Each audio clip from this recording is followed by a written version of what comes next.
और उसी प्रोसेस में उनके अपने बच्चे उनके कंट्रोल से बाहर निकल गए। उनका एक बेटा हिंदू धर्म छोड़ देता है।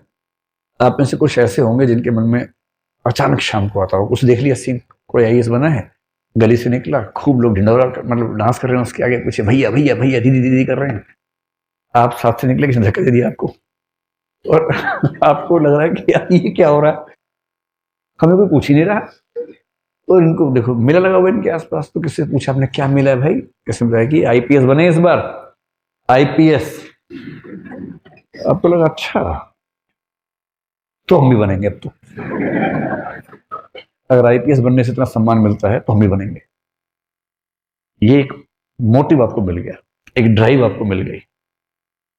कभी कभी क्या होता है कि आपके पेरेंट्स ने कहा बेटा एक झूठा मुकदमा दायर कर दिया पड़ोस के आदमी ने और तेरा भी नाम लिखवा दिया उसमें, कचहरी में आना है। आप वहां गए, आप कह रहे हैं कि सर मैं दिल्ली में था उस समय और मेरे पेरेंट्स ने ऐसा नहीं किया, पुलिस वाले ने झापड़ मार दिया कि तेरे जैसे रोज आते 36 यहां पर। फिर आपने यूं नजर उठा के देखा उसको, आपने कहा बस 2 साल और देख ले भाई, फिर आ रहा हूं, फिर दिखाऊंगा तेरे को मैं क्या चीज हूं। एक ड्राइव मिल गई, मोटिव मिल गया है कि आईपीएस नहीं बनना है, इसको दिखाना है।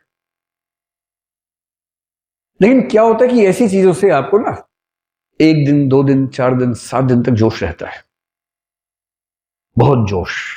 वहां से लौटे हैं, रास्ते में ही आप चाहे प्रीलिम्स मेंस हो जाए, रास्ते में ही, क्योंकि आपका मूड उस समय ऐसा होता है कि आईपीएस बनूंगा, एनकाउंटर करूंगा इसका, ऐसा मन में भाव आने लगता है। घर पहुंचे एकदम एकदम उस समय माथा गर्म है। दोस्तों ने कहा फिल्म की टिकट ली हुई है, चलोगे? आपने कहा पिट जाएगा इस समय, भाई यहां से, फिल्म देखने हैं दिल्ली में, पढ़ाई करने के लिए आए हैं। वो सारे दोस्त अवाक कि ये बोल रहा है। और आपने सबको हटाया वहां से, रूम से निकाला, कागज पर निकाला, टाइम टेबल बनाया, 5 AM to get up, 5:15 to 8:45 studies, 8:45 to 9 breakfast, 9 to 2 studies, 2 to 2:15 lunch, 2:15 to 3 studies, 3 o'clock class, 5:30 पे क्लास खत्म, 5:30 से 6 तक दो चार बातचीत, फिर घर आना, 6 to नाइट 2 स्टडीज, या 12 बजे, और 12 बजे सोना है, 5 बजे उठ जाना है। और फिर देखा, काउंट किया, दिन के 16 घंटे हो गए। बोला ठीक है, पहले हफ्ते में नहीं हो रहे थे, अब तो दिन में होने लग गया इतने। अच्छी फीलिंग आ रही है, फीलिंग बड़ी अच्छी आ रही है। और उसके बाद में दोस्त आए कि भाई सब ठीक तो? उसने कहा ठीक बिक नहीं, कल से यहाँ तपस्या होगी, कल से नहीं आज से होगी, आज ही रात से शुरू हुआ, डिनर के बाद से शेड्यूल शुरू होगा, और तेरा भाई आईएएस बनेगा, पहले अटेम्प्ट में इसी साल बनेगा। कुछ दोस्त दबाव में आ जाते हैं, कुछ को आइडिया होता है, तो फिर आप पढ़ना शुरू करते हैं। आमतौर पर 6-8 घंटे में मामला सेट हो जाता है, कभी कभी 1-2 दिन चल जाता है, अगर ज्यादा गंभीर चोट लगी हो दिल पे तो 1 दिन 2 दिन 3 दिन चलता है। फिर आप समझ जाते हैं कि आपकी बस की बात है नहीं, और फिर आप चौथे दिन वैसे ही वापस हो जाते हैं जैसे आप मूल रूप में थे।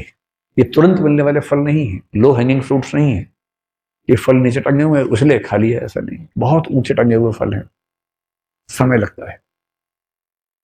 ये वो वृक्ष है कि 3-4 साल तक पानी देते रहेंगे, कुछ नहीं होगा, उसके बाद अचानक तना बड़ा होगा।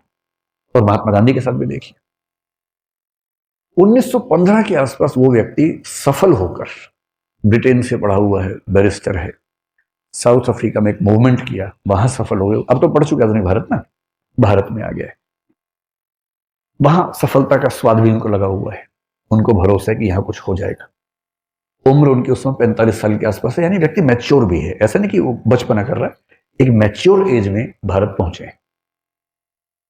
और उनका तरीका बड़ा ठीक है, जो भी राहुल गांधी हासिल करते हुए दिख रहे हैं, कि भारत के लिए कुछ करने से पहले भारत को जानना जरूरी है, तो पूरे भारत को पहले समझा उन्होंने, यात्राएं की, देखा, फिर 2-3 छोटे छोटे मूवमेंट्स किए, चंपारण वगैरह किया, एक जिसको बोलेंगे नेट प्रैक्टिस भी कर ली कि अब मैं इस समाज के मिजाज को समझ पा रहा हूं, अब कुछ बड़ा करेंगे।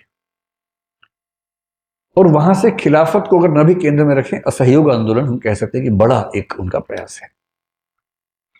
और उनके मन में ऐसा महसूस उनको हो गया है कि बहुत मुश्किल नहीं है, अंग्रेज सत्ता इसलिए चल पा रही है क्योंकि भारतीयों का मौन सहयोग मिला हुआ है। अगर सहयोग नहीं मिलेगा तो कहां से चलेंगे, तो असहयोग करते हैं। और उनके मन में है कि अगर ठीक से असहयोग कर दिया तो एक आध साल होते होते शायद चीजें पलट जाएंगी। जो व्यक्ति 1918-19 में इस भाव में है, उसने एक आंदोलन किया बड़ा। उस आंदोलन में कुछ चीजें ऐसी हो गई, जो एक हत्याकांड हम बोलते हैं चोरी चोरा वाला, वो हुआ। आंदोलन वापस लिया। जनता का मिजाज नहीं समझ में आ रहा उतना, लोग गुस्सा हो जाते हैं बार बार, अहिंसा छूटती है। और उनकी धारणा है कि अहिंसा के बिना आंदोलन चल नहीं पाएगा। फिर 10 साल की पेशेंस, और उसके बाद 1929-30 में फिर एक बड़ा आंदोलन, फिर फेलियर, फिर 12 साल की लंबी प्रतीक्षा, उसके बाद फिर एक बड़ा आंदोलन 1942 में, उसके बाद भी सफलता नहीं। और उसके बाद दुनिया भर की परिस्थितियों के बदलने के साथ साथ यहाँ की स्थितियों का बदलना, और 47 में आजादी मिलना, वो भी वैसे नहीं मिलना जैसे चाह रहे थे। आप समझ रहे हैं, आप तो 2-2.5 साल के स्ट्रगल को लेकर परेशान है। ये आदमी 1915 से 1947 तक 32 साल तक स्ट्रगल कर रहा है, और अकेले नहीं कर रहा है, आपको तो अकेले कर रही है, इसको पूरे देश को साथ लेके चलना है, देश से स्ट्रगल करवानी है। कितनी बार जब हारते होंगे, एक आंदोलन फेल होता होगा, कितनी गालियां पड़ती होंगी, अपने ऊपर सवाल खड़े होते होंगे मन में कि हो पाएगा या नहीं हो पाएगा। हमारा तो एक प्रीलिम्स बिगड़ जाता है, हमें लगता है कि यार पता नहीं होगा कि नहीं होगा। इनके तो प्रीलिम्स, मेंस, इंटरव्यू सब बिगड़ता था बार बार। और उसी प्रोसेस में उनके अपने बच्चे उनके कंट्रोल से बाहर निकल गए। उनका एक बेटा हिंदू धर्म छोड़ देता है। इन सारी चीजों को मैनेज करते हुए ये आदमी लगातार एक भरोसा खुद पे बनाए रखते हुए, सब पे बनाए रखते हुए अगर यहां तक पहुंचता है। इसलिए महात्मा गांधी में इमोशनल इंटेलिजेंस तो कमाल की थी ही। मेरे ख्याल से जो चीज उनको सबसे बड़ा बनाती है वो है परसिवियरेंस। और इसका सरल मतलब क्या है, उद्देश्य आज नहीं मिलेगा, कल मिलेगा, कल नहीं मिलेगा, परसों मिलेगा। जितना भी समय लगे, जितनी भी ऊर्जा लगे, जितनी भी थकान हो, जितनी बार हारना पड़े बीच में, जितनी बार गिरूंगा फिर उठ खड़ा होऊंगा, और अपने पूरे मजबूत इरादे के साथ उस तरफ बढ़ता रहूंगा। और अंत में क्यों सफल नहीं होऊंगा भाई, क्यों नहीं होऊंगा सफल, ये तेवर चाहिए। और आपसे मैं कह रहा हूं, 2 साल की लड़ाई है, बीच बीच में ऐसे क्षण आएंगे। जिस दिन ऐसा हो ना कि एक दिन नहीं पढ़ पाए, उसकी भरपाई अगले दिन हो जानी चाहिए। हाँ, आप लोग जिस उम्र में है ठीक है, महीने में 30 दिन में 3-4 दिन ऐसे आएंगे कि आप नहीं पढ़ पाएंगे, सामान्य बात है। कभी घर जाना पड़ गया, कभी घर से कोई आ गया, कभी किसी दोस्त की तबीयत खराब हो गई। पत्थर मत बन जाना कि दोस्त की तबीयत खराब है कि यार मुझे बहुत तेज बुखार हो रहा है, आप कह रहे मेरे 3 घंटे बचे पढ़ने में, पढ़ा रहे आराम से। ऐसी पढ़ाई काम की नहीं है, उस दिन छोड़ दो पढ़ाई। महीने में 3-4-5 दिन ऐसे आएंगे जब पढ़ाई नहीं हो पाएगी, गोली मारो उस दिन। 25 दिन 10-10 घंटे पढ़ लीजिए, 250 घंटे हो गए, पूरे महीने की एवरेज से निकालेंगे तो 8 घंटे की एवरेज आ जाएगी। या 25 दिन 12 घंटे पढ़िए, 300 हो गए, 10 घंटे की एवरेज हो गई महीने की। आप मान के चलिए कि महीने में 25 दिन ही अंततः आपके हाथ में है, 3-4-5 दिन तो हाथ से निकल ही जाएंगे। पत्थर मत बन जाना उस चक्कर में कि माँ कह रही है कि बेटा बहुत दिन से मिले नहीं, एक दिन के लिए आ जा। आप कह रहे माँ सर ने कहा था रोज 10 घंटे, माँ 3 दिन आऊंगा, 30 घंटे जोड़ के करना पड़ेगा, पूरा महीना निकल जाएगा।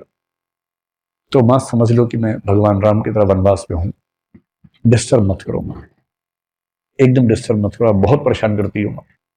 उधर से माँ की आंख से आंसू बह रहे हैं।